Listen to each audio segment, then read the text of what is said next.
우리가 살고 있는 이 세상은 영적 전투의 세상입니다.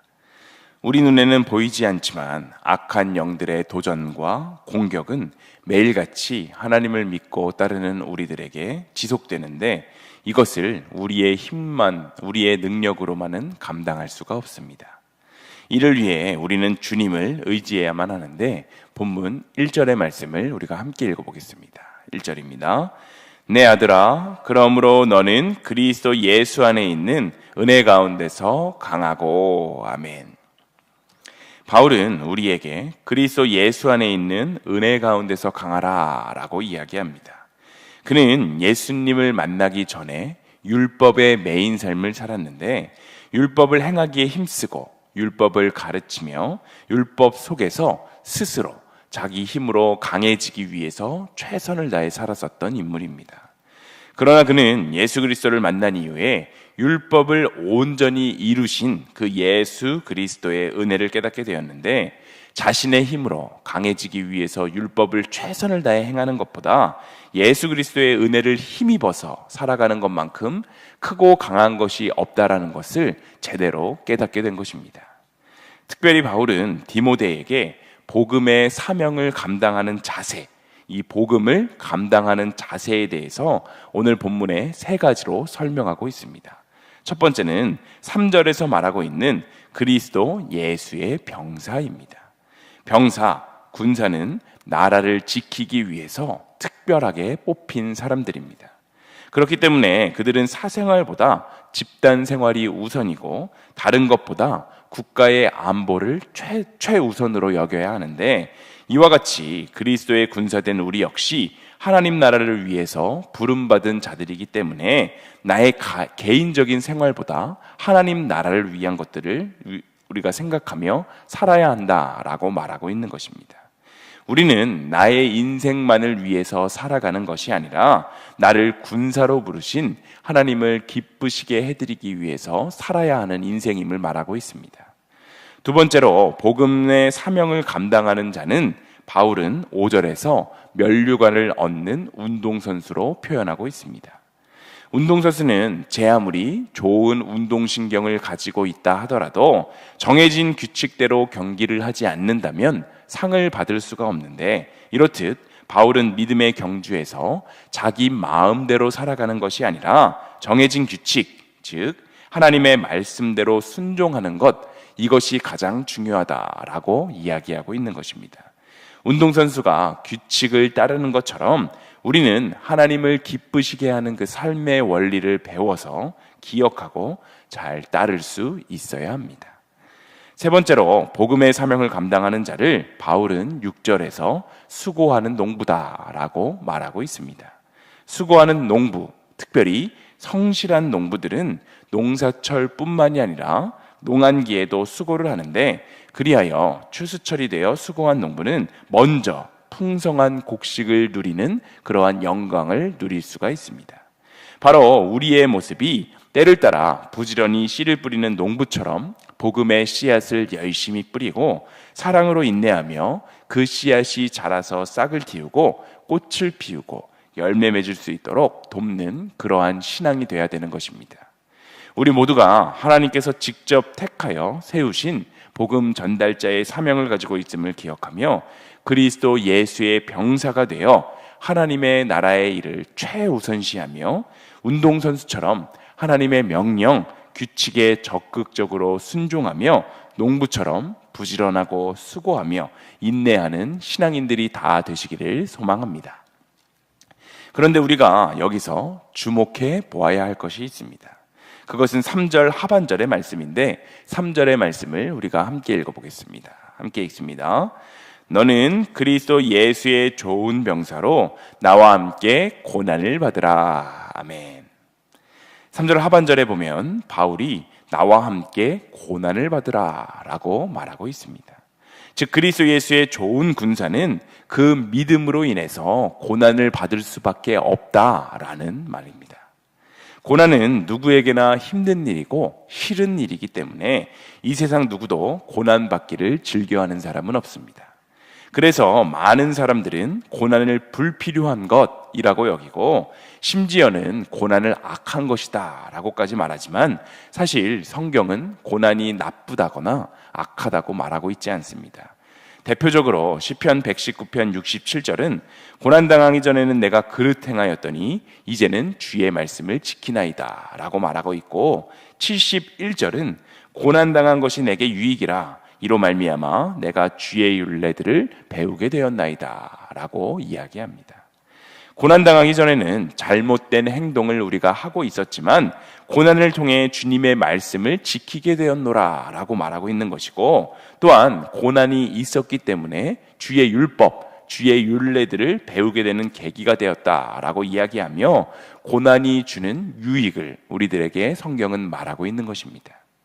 예수를 믿는 자건 안 믿는 자건 상관없이 인생들에게는 어김없이 고난이 찾아올 수밖에 없지만 특별히 그리스도인인 우리들은 분명 이 고난을 통해 누릴 수 있는 축복이 있다라는 그 사실을 우리는 기억하며 살아야 합니다. 누구에게나 찾아오는 같은 고난이지만 그리스도 예수를 만나고 예수를 믿고 따르는 사람은 이 고난이란 것을 대하는 자세가 달라지게 되어 있습니다. 주님을 믿기 전에는 고난은 우리를 힘들게 하고 괴롭게 하는 것이었기 때문에 고난 가운데 있는 우리들은 불평과 원망이 가득하고 또 다른 고난을 염려하면서 걱정하는 삶을 살았습니다. 하지만 예수 그리스도를 믿고 하나님의 자녀가 된 우리는 고난을 통해 누릴 수 있는 축복이 있다는 것을 깨닫고 그 고난을 통해 우리의 믿음을 더욱더 강하게 하고 성장하게 하는 그러한 기쁨을 누릴 수가 있어야 합니다.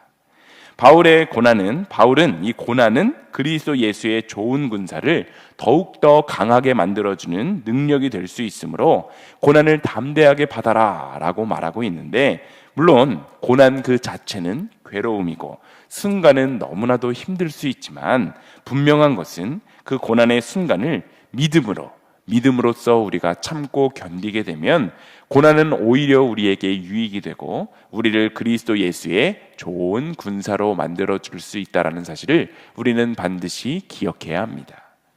우리도 자녀를 키웠던 시절을 돌아보면 내 자식들에게만 유독 엄격했던 우리의 모습이 떠오르지 않으십니까? 다른 집 자식이야 뭘 어찌하던 말던 사실 귀엽기만 하고 한없이 관대해질 수밖에 없는데 내 아이에게만 유독 엄격하고 올바른 규칙과 예절을 알려주려고 수천 번, 수백 번 잔소리를 했습니다.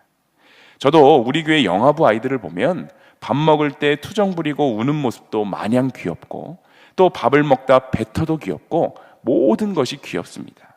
하지만 내 자녀가 그러고 있으면 속이 뒤집어집니다. 그렇게 하지 못하도록 가까이 다가가서 이렇게 하면 혼난다 귓속말로 속삭이기까지 합니다. 우리 아이들만 이렇게 쥐잡듯이 잡는 이유가 무엇입니까? 다 잘 되라고 그런 것이지 않습니까? 같은 맥락입니다. 우리가 하나님의 자녀가 되었기에 우리에게 하나님을 믿는 믿음으로 인해 고통과 고난의 문제가 찾아올 수밖에 없습니다. 우리가 꼭 보면 예수 믿지 않는 사람들은 주일날도 여기저기 놀러 다니고 뭔가 행복하고 자유롭고 여유로워 보이는데 예수 믿는 나만 꼭 엄격하게 놀 줄도 모르고 이렇게 미련하게 산다라는 생각을 가질 때가 있습니다. 하지만 우리는 하나님의 자녀가 되었기 때문에 하나님은 우리에게 특별하게 엄격하게 요구하는 것도 많으신 것이고 다 우리가 잘 되고 진짜 예수님의 자녀로서 이 세상 가운데 나아가서 본이 되는 삶을 살아낼 수 있도록 우리를 훈련하시고 훈육하시고 양육하시는 것이 바로 우리의 아버지 되신 하나님의 마음임을 우리가 반드시 기억했으면 좋겠습니다. 하나님은 성도가 그리스도 예수의 좋은 군사로 훈련되어서 악한 영들과 영적 전쟁에서 승리하며 영생의 기쁨을 누리기를 원하십니다. 주님의 바람대로 우리는 강한 군사 또한 좋은 군사가 되어야 합니다. 주님의 은혜로 강해지고 고난을 통해서도 연단되어서 하나님의 군사로서 이 세상을 이기며 살아가시는 일신교회 모든 성도님들 되시기를 소망합니다. 본문 15절을 함께 읽어보겠습니다. 15절입니다. 너는 진리의 말씀을 옳게 분별하며 부끄러울 것이 없는 일꾼으로 인정된 자로 자신을 하나님 앞에 드리기를 힘쓰라. 아멘.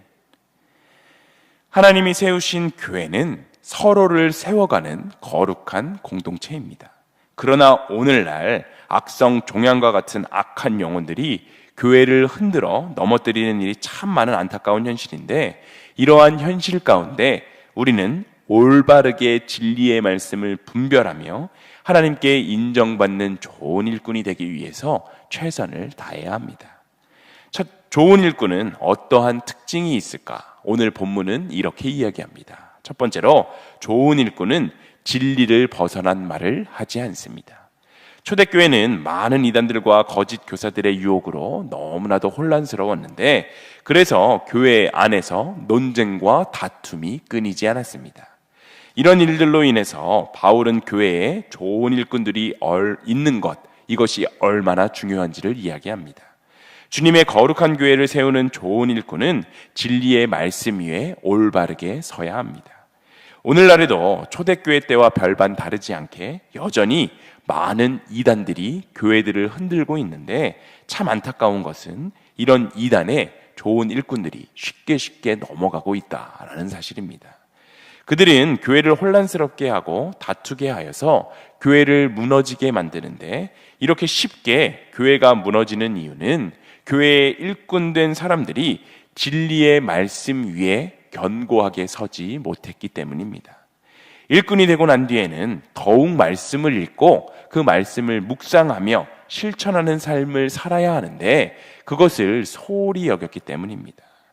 하나님이 우리를 교회의 일꾼으로 부르신 것은 우리가 잘나서가 아니라 더 열심히 섬기는 사람이 되기를 바라시기 때문입니다. 그러므로 우리는 진리의 말씀을 배우는데 더욱더 최선을 다해야 합니다. 특별히 4월 6일 주일 오후 예배 시간에는 이단에 대해서 연구하고 그들의 미혹에 넘어가지 않을 수 있도록 도움을 주시는 이 현대 종교의 탁지원 소장님을 모시고 우리 교회는 이단 세미나를 진행합니다. 모두 참석하셔서 진리의 말씀을 옳게 분별하며 거짓 가르침들을 물리쳐서 하나님이 기뻐하시는 거룩한 주님의 자녀가 다 되시기를 소망합니다. 두 번째로, 좋은 일꾼은 비교하거나 원망하지 않습니다. 교회를 세우는 좋은 일꾼은 서로의 직분을 비교하지 않습니다. 큰 집에는 다양한 그릇이 있습니다. 큰 그릇도 있고 작은 그릇도 있고 금그릇, 금그릇, 은그릇, 나무그릇, 질그릇도 있습니다. 그리고 각각의 그릇의 용도들이 다 달라서 그 용도에 맞게 쓰임을 받습니다. 교회는 다양한 일꾼들이 세움을 받고 각각의 직분에 따라 충성을 다하는 그러한 공동체입니다. 교회의 일꾼에는 서열이 없고 직분에 높고 낮음이 없음을 우리는 알아야 합니다. 하나님이 교회의 일꾼을 다양한 자리로 부르신 이유는 각각의 쓰임이 다르기 때문에 우리는 서로의 직분들과 서로의 사명들을 비교해서는 안 되는 것입니다. 그런데 이렇게 교회의 일꾼은 비교의 대상이 아님에도 불구하고 교회 안에서 서로 비교함으로 원망과 불평이 참 많은 현실입니다. 내가 하는 일은 엄청 힘든데 사람들에게는 티도 하나도 안 나게 되어서 불평이 쌓이고 불만이 쌓입니다. 하지만 좋은 일꾼은 직분을 비교하는 것이 아니라 그저 나에게 맡겨진 그 작은 일에도 나에게 이러한 하나님의 일을 맡겨주신 그 하나님의 사랑에 감사하며 감격하며 감사함으로 우리가 그 직분을 감당해낼 수 있어야 합니다. 세 번째로, 좋은 일꾼은 교만하여 다투지 않습니다. 하나님의 교회는 다양한 문화와 습관과 모양을 가진 사람들이 그리스도 예수를 믿음으로 그 믿음 하나만으로 뭉쳐진 고라한 공동체입니다. 그렇기에 다양한 생각들과 문화의 충돌이 우리 안에서는 얼마든지 일어나곤 하는데, 사실 이것은 예수님을 믿기 전 가졌던 옛사람의 습관과 그러한 생활 양식이 남아있기 때문입니다. 하지만 좋은 일꾼은 자기의 주장과 그러한 교만을 버리고 주님의 온유함을 가르치고 참음으로 지나가야 합니다. 이러한 성도들이 많아질 때 하나님께서는 그들을 통해 교회를 건강하게 세워나가실 수 있습니다. 좋은 일꾼들이 많은 교회는 하나님의 은혜로 진리의 터 위에 화목하다, 이 화목하다라는 사실을 기억하며 교만을 내려놓고 온유함과 친절함으로 섬기는 일꾼, 우리 일신교회 모든 성도님들 되시기를 소망합니다. 좋은 일꾼은 진리를 벗어난 말을 하지 않습니다. 좋은 일꾼은 비교하거나 원망하지 않습니다. 좋은 일꾼은 교만하여 다투지 않습니다. 오늘날 악한 영들의 유혹과 거짓 교리들로 인해서 교회가 흔들리고 심지어 성도들이 교회 안에서 서로 비교하며 그리스도 안에서 하나됨을 잃어가고 있는 이때에 바로 우리가 진리의 말씀 위에 든든히 서서 서로를 세워주며 온유함으로 성도와 세상을 섬기는 좋은 일꾼들이 되시기를 소망합니다. 좋은 일꾼들이 넘쳐나는 공동체, 바로 우리 일신교회 공동체가 되어서 한국교회를 든든히 세워가고 세계 열방에 그리스도의 복음을 들고 나아갈 수 있는 일신교회 모든 성도님들 다 되시기를 간절히 소망합니다.